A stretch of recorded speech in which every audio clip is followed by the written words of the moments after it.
Credit card fraud is so common that consumers are doing everything they can to protect their own identity. Whether it's leaving your card unsigned or adding CID onto the signature panel. But would it surprise you to know that even these measures aren't making a difference?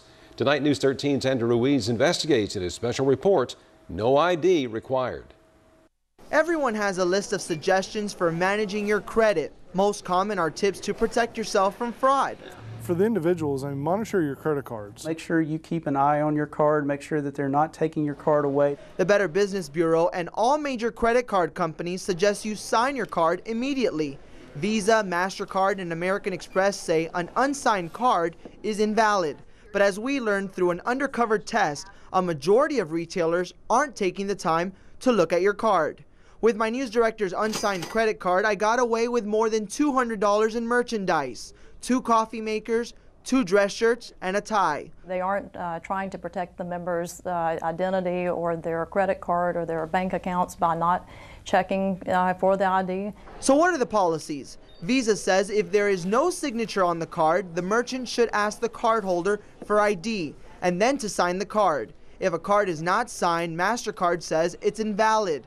American Express says if the card is unsigned, the merchant should ask them to sign it and compare it to the signature on a photo ID.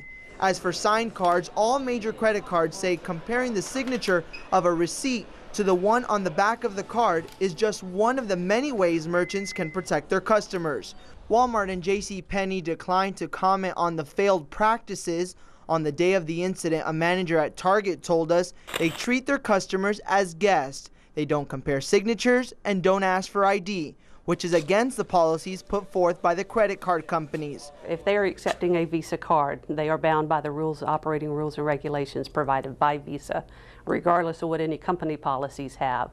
Target's corporate office issued a statement saying they are committed to protecting guests against fraudulent purchases. The company says they rely on electronic authorization as the primary approval method. So the question is, are retailers being held accountable? And if not, who is? It's unfair to the members for what they have to go through when these cards are breached, and it's unfair to the financial institutions that are having to bear the entire burden of this.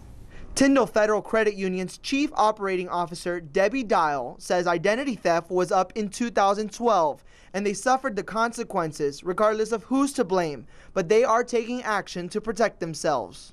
That is something that's very important to us, especially given what we experienced last year and feeling our hands were tied to some degree because there are no laws out there that require the merchants to do anything different than what they're doing right now. Financial institutions can file formal complaints against merchants who aren't following proper policies. That's usually when an investigation begins. And Tyndall says that if they're found negligent, the penalties can be in the millions. For this special report, I'm Andrew Ruiz, News 13.